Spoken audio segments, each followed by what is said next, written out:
Esto está planteado desde hace bastante que la depresión, pacientes con depresión, o que la depresión es un factor de riesgo no tradicional o no típico, pero equivalente, por ejemplo, de riesgo cardiovascular a fumar un atado de puchos por día. Em, Porque la inflamación que produce también llega al endotelio cerebral y actúa como un factor de riesgo de eventos cardiovasculares. Todavía no está formalmente, pero esto es bastante actualizado y hay muchas propuestas de incluirlo en las guías este, cardiovasculares de la depresión como factor de riesgo. Probablemente lo empecemos a ver cada vez más o que sea algo habitual y que pase de ser considerado a un factor de riesgo no clásico a uno habitual. Y en estas cuestiones de inflamación, hay algo que también está muy planteado o tenemos muchísima evidencia que es eh, la inflamación activa como un predictor de que los pacientes no van a responder a los tratamientos. Y concretamente que los pacientes que tienen la proteína C reactiva alta como marcador inflamatorio no van a responder o van a responder parcialmente a los tratamientos. No es que yo necesito tener la proteína C reactiva alta o alterada para diagnosticar la depresión. El diagnóstico es clínico. Las herramientas para diagnosticar la depresión van a ser el interrogatorio, la anamnesis, cumplir con los criterios, descartar otras patologías psiquiátricas primarias u orgánicas primarias. Un informante, voy a necesitar mucho criterio clínico para evaluarlo. Pero no hay ningún biomarcador todavía, al menos que tenga el suficiente evidencia o respaldo. Pero esto como predictor de que los pacientes no van a responder a los tratamientos clásicos es bastante interesante. Entonces, esto es algo para quedarse, que los pacientes que están inflamados van a tener más depresión, los pacientes deprimidos se van a inflamar más y que además, si esa depresión, esa inflamación se puede este, corroborar con la proteína C reactiva alta, tenemos ahí un parámetro para decir, hasta que no le baje la proteína C reactiva, a este paciente no va a mejorar de la depresión. Después esto se puso un poco y menos fundamentado y más flashero, pero que, por ejemplo, uno podría tratar la depresión con ibuprofeno. No, no es así. Pero hay algunas cosas positivas de que se pueden hacer tratamientos si hay proteína C reactiva alta combinados de los psicofármacos antidepresivos clásicos con antiinflamatorios. Vuelvo a traer este grafiquito que dijimos que el trastorno depresivo mayor, o la depresión en realidad era parte de un espectro, el trastorno depresivo mayor, la depresión pura era la que conocemos como trastorno depresivo mayor, pero em, les muestro esto, que en realidad en ese espectro, lo que habitualmente decimos episodio depresivo mayor, y si hay varios o recurrencia o secuela, el episodio depresivo mayor en realidad es un trastorno depresivo mayor. Esto que describimos como la depresión pura en realidad es la, mi- la, la presentación menos frecuente, la que es fácil de reconocer porque está afectado todo, función afectiva, funcionamiento cognitivo y neurovegetativo, todo junto y todo hacia abajo. Y esta es la persona fácil o de depresión fácil de identificar. Y en realidad, de los trastornos del ánimo, es la presentación mínima. La mayoría van a ser depresiones de características mixtas, que van a estar en el mundo de lo bipolar. ¿Y por qué sin hacerlo difícil, pero va a ser interesante, porque no van a responder parcialmente esto que hablamos mixto, pensemos mixto equivalente a bipolar, no van a responder bien a los tratamientos, a los antidepresivos clásicos, a los IRS, van a responder mal, este, o podemos llegar a tener alguna intervención iatrogénica. Y ahí sigo para adelante y profundizo. Em,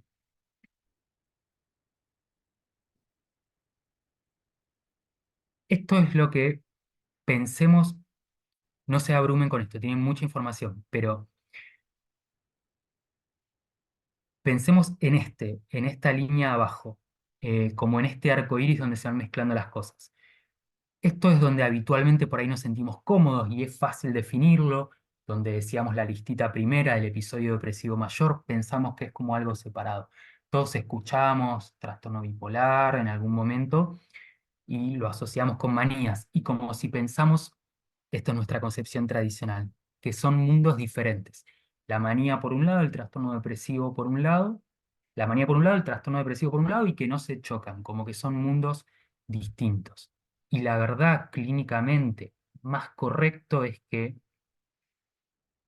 tienen algún solapamiento, un solapamiento entre las manías y los episodios depresivos. Esto que está acá en el extremo de la derecha de esta barra, el episodio depresivo puro, es el que en ese grafiquito anterior estaba, que es en realidad la menor presentación, esa del 20% de los episodios en general. Y que de acá para la izquierda, el 60% se van a presentar así, ¿sí? Es decir, que vamos a tener acá algunas depresiones raras y donde me voy a meter porque me parece fundamental que las reconozcan. Si empiezan a ver algo de metido de la manía en la depresión, ahí guarda con qué tratamiento usar. La conclusión de la clase va a ser que se animen, que no tengan miedo a usar antidepresivos, pero lo que estaría bueno que se lleven es esto, que lo piensen nomás, que lo sospechen, que si hay algo metido de manía en la depresión, y a eso le decimos lo mixto, guarda, solamente eso. Esto es, así como hay una listita de síntomas o criterios para pensar el episodio depresivo, también están esos síntomas para pensar el episodio maníaco, ¿sí? Que esto sería la manía clásica, el humor elevado, expansivo, grandiosidad, aumento de la actividad, disminución de la necesidad de dormir, un poco de alguna manera la otra cara de la moneda de la depresión. Esto es clave si en ese screening que hacíamos de estamos pensando, buscando si la persona está cursando con algún episodio depresivo o lo estuvo, si yo tengo una respuesta positiva, es buscar si tiene o tuvo, si tuvo un episodio maníaco, ¿sí? Cosas que se pueden preguntar o buscar. Esto sería la forma pura, vuelvo un cacho para atrás, la que está acá en el otro espectro. Pero en realidad, en un montón de presentaciones depresivas, pueden tener un poco de alguna de estas cosas metida en la depresión. Y si ven alguna de estas cosas, es donde vamos a tener cuidado de no usar antidepresivos.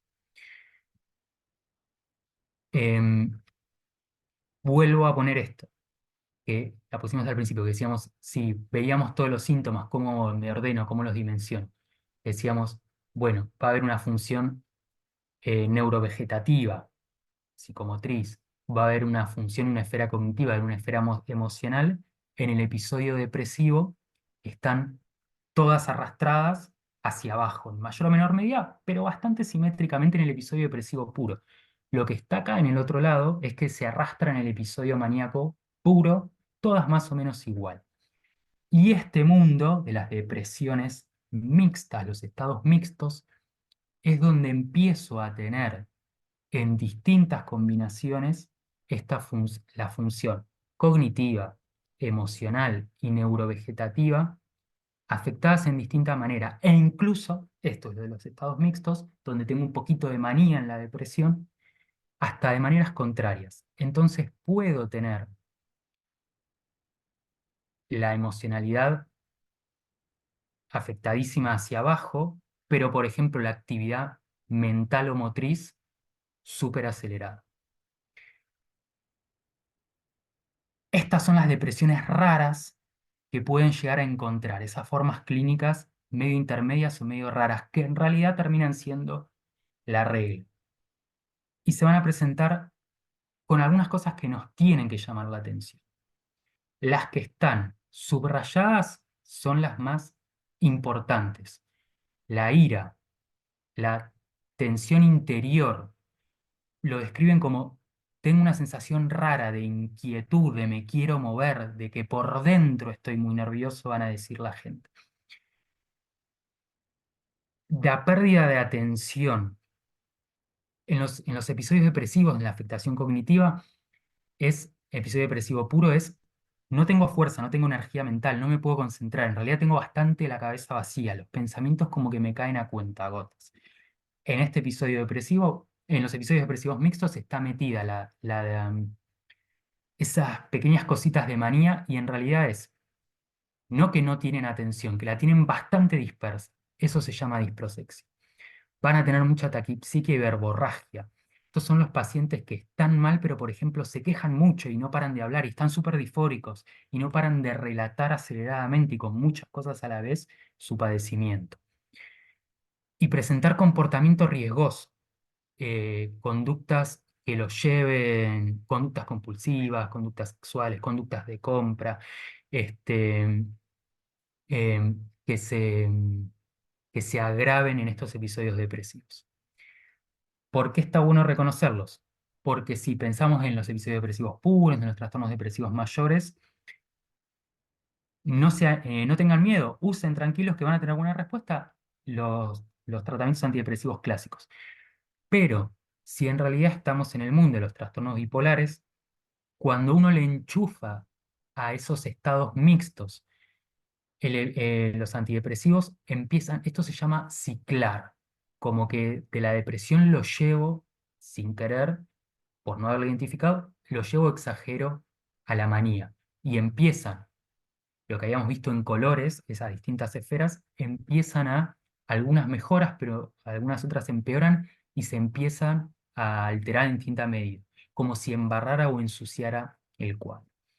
¿Cuándo sospechar? ¿Cuándo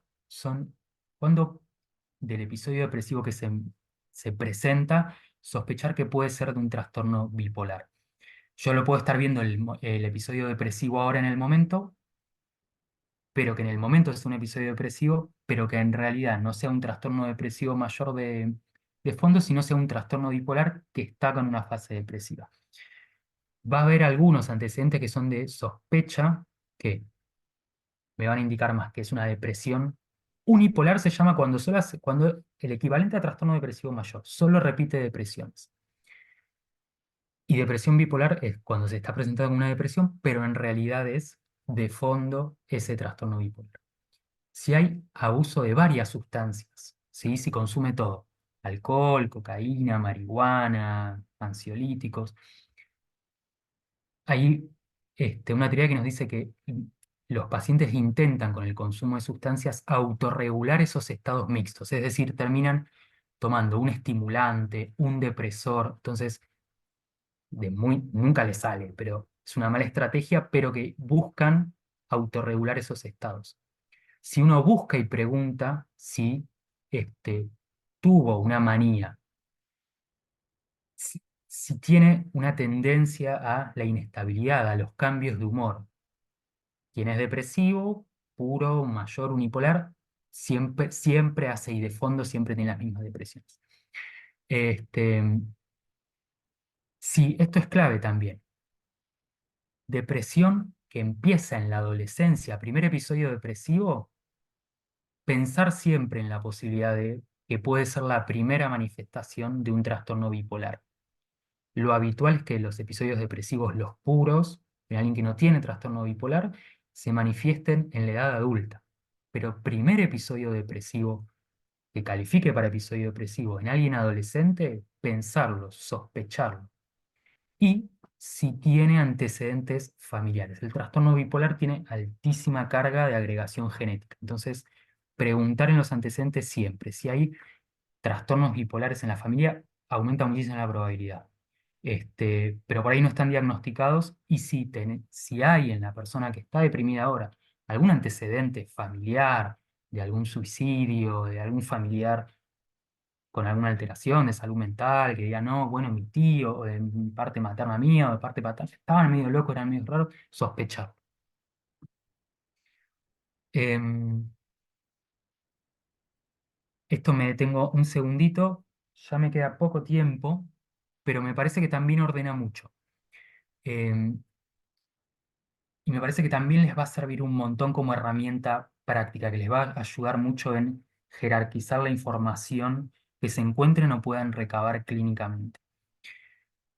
Esta herramienta se llama la jerarquía de Fowles o psicopatológica, que sirve para ver en realidad qué síntomas son más importantes que otros. Y esto sirve para ordenar la comorbilidad o el multidiagnóstico. Vieron que si uno eh, lee el DSM te agarra una hipocondría mental.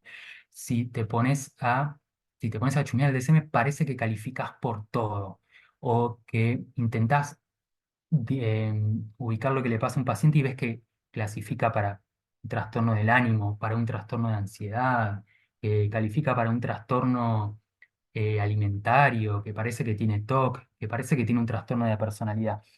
En realidad eso es bastante artificial. Es muy raro que alguien realmente encaje o que tenga, por ejemplo, 10 diagnósticos psiquiátricos primarios. Sin embargo, si uno lo hace con DSM, parece que encaja para todo. E incluso también esta herramienta sirve para saber, eh, para orientarme o sirve un poco también como flujo de esto es psiquiátrico primario, es secundario, ¿sí? Esto ordena de qué cosas son más importantes que otras.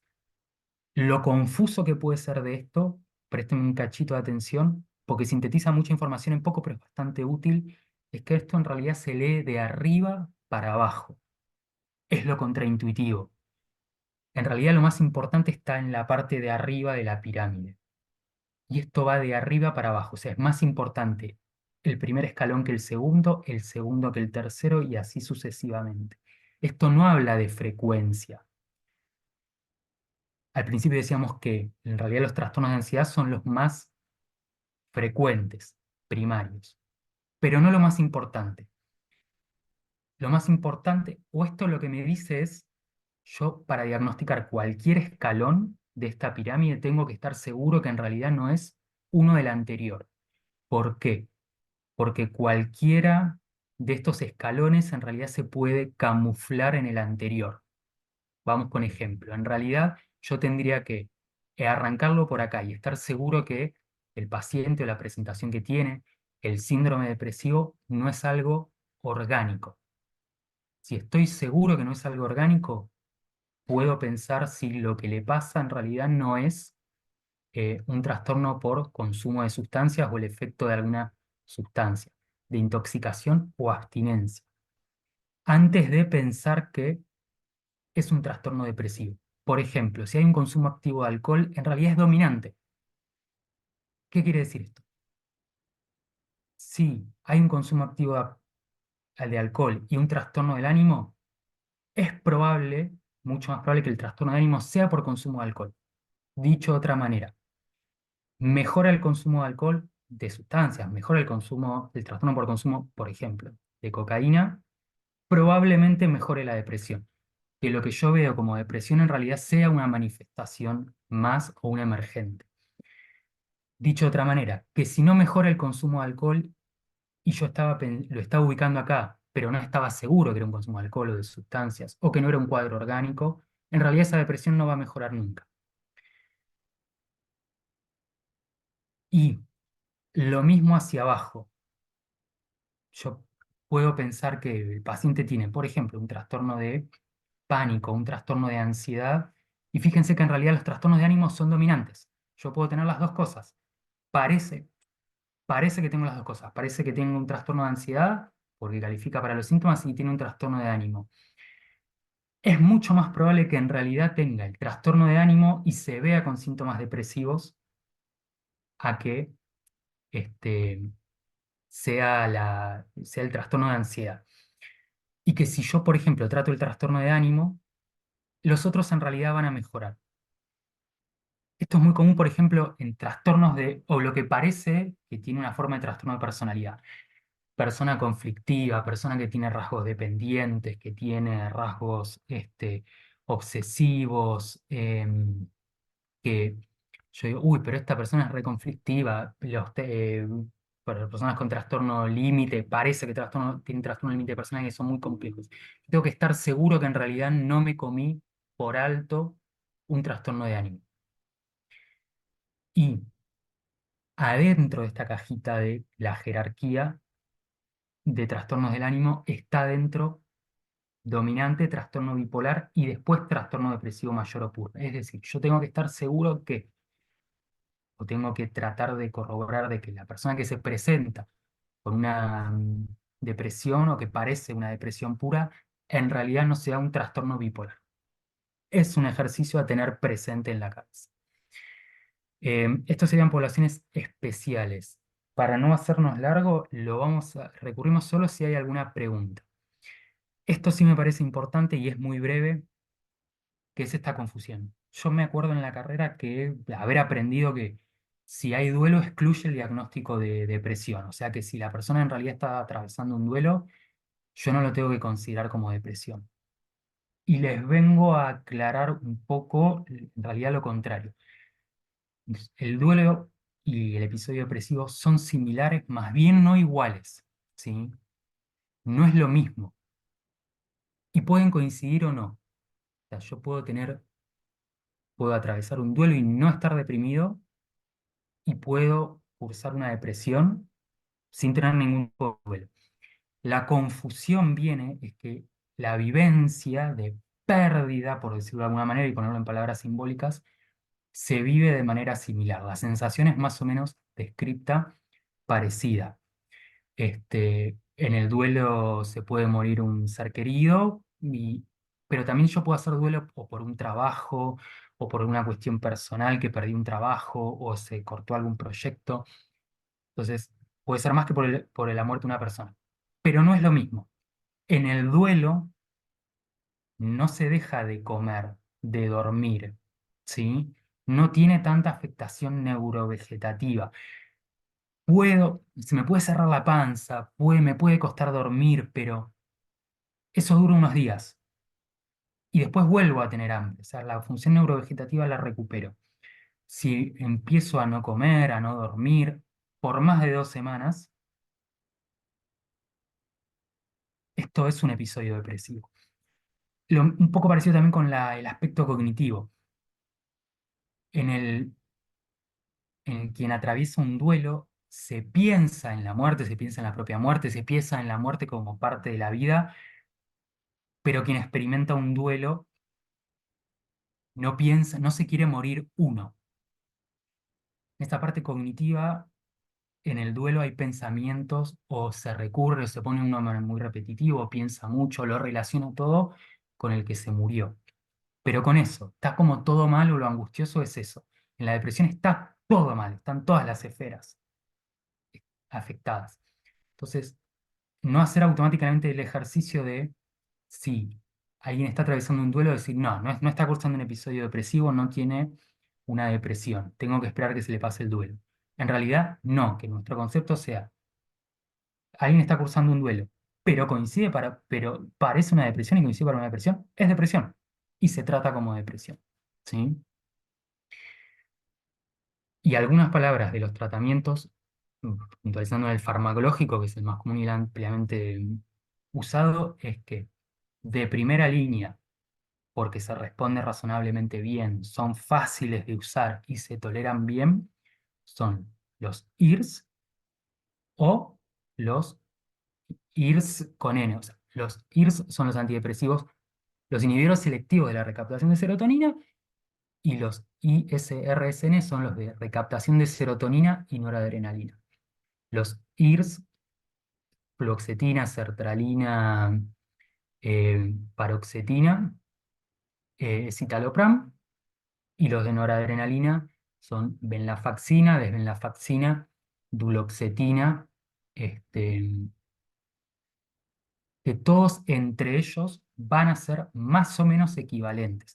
Lo van a encontrar como que entre ellos tienen más o menos el mismo nivel de efectividad, y esto es, la verdad, a medias cada uno va a tener, cada como antidepresivo va a tener su personalidad, y uno puede elegir o tener más chance de que a alguno le funcione mejor que otro en determinadas circunstancias, pero todos van a ser mejor que placebo. La elección de cuál van a usar va a depender de qué conocimiento tengan, cuál sea el perfil del paciente, a qué o qué dimensión de esa depresión le quiero apuntar y está más afectada, las características o los efectos adversos del antidepresivo, como algunas interacciones. Esto es clave también. Si tienen algún tipo de respuesta previa, personal, de lo están viendo ustedes y en realidad tiene antecedentes de haber tenido un episodio depresivo previo hace años y les dice que respondió, por ejemplo, con fluoxetina y por alguna cuestión teórica ustedes piensan que les va a ir mejor con otro, pero en realidad esto también es un aspecto dominante. Si le fue bien con uno no hay que hacer boludeces y se usa el que tenga respuesta anterior previa. Eh, la recomendación es, como en realidad son un montón de opciones y imposible aprenderlas todas, que conozcan uno o dos en profundidad, que aprendan a usar uno y que lo pueden usar aún en distintas situaciones. O sea, cualquiera va a ser más efectivo que placebo, entonces más o menos cualquiera que usen a manera general va a estar bien. Habiendo descartado bipolaridad, pueden usar sin miedo los antidepresivos. Tener en cuenta que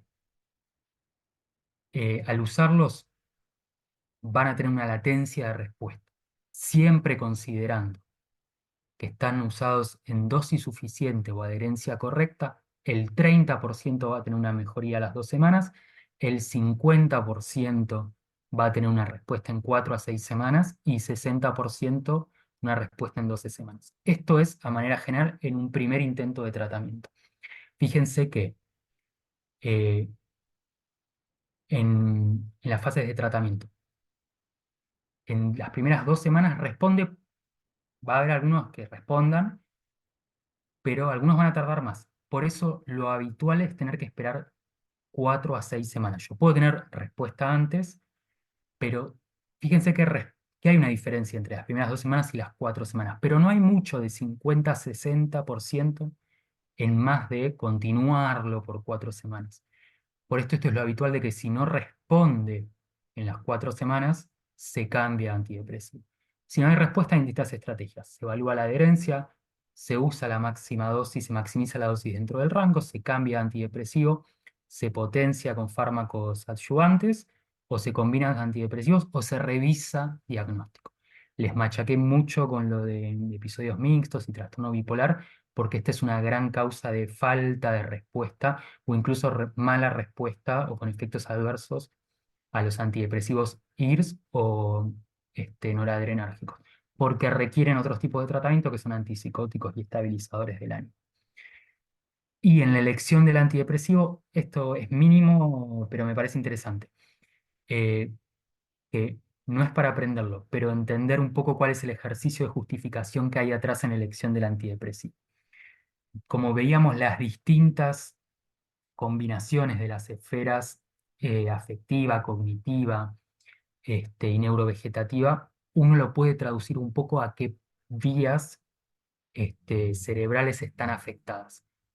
Y una manera un poco de simplificarla es si en esa depresión en realidad estaban las partes buenas, por decirlo de alguna manera, reducidas, o las partes malas aumentadas. Ejemplo, nos dice que si en la dimensión o en la parte del episodio depresivo. Se va a manifestar más con culpa, sentimientos de temor, ansiedad, irritabilidad.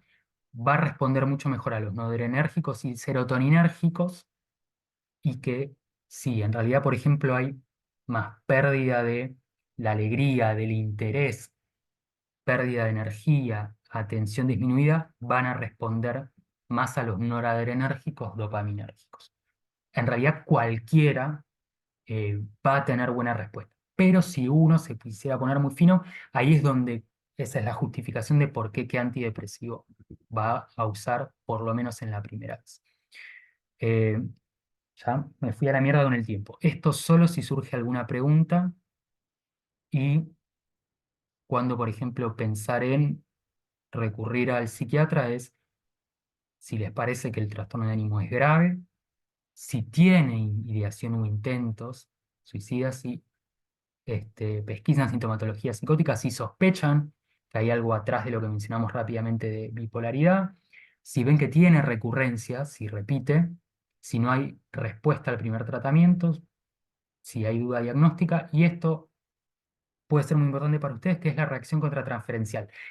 Esta palabra rara resume lo que nos genera el paciente a nosotros. La transferencia es el lugar donde el paciente nos pone a nosotros, y esto varía mucho de persona. Algunos pacientes nos ponen o como si fueran nuestros padres, si fueran nuestros amigos, o los pacientes que son antimédicos si les caemos mal, ya vienen mal predispuestos. Contratransferencial es lo que me genera el paciente a mí. Si yo con este tipo de pacientes no me lo fumo, si yo me pongo irritable, si me enojan a mí y tomo malas decisiones y no los puedo evaluar objetivamente, aunque por ahí sean pacientes fáciles, pero les caigan mal por quejosos, porque son difíciles, porque son demandantes, policonsultores, derivan.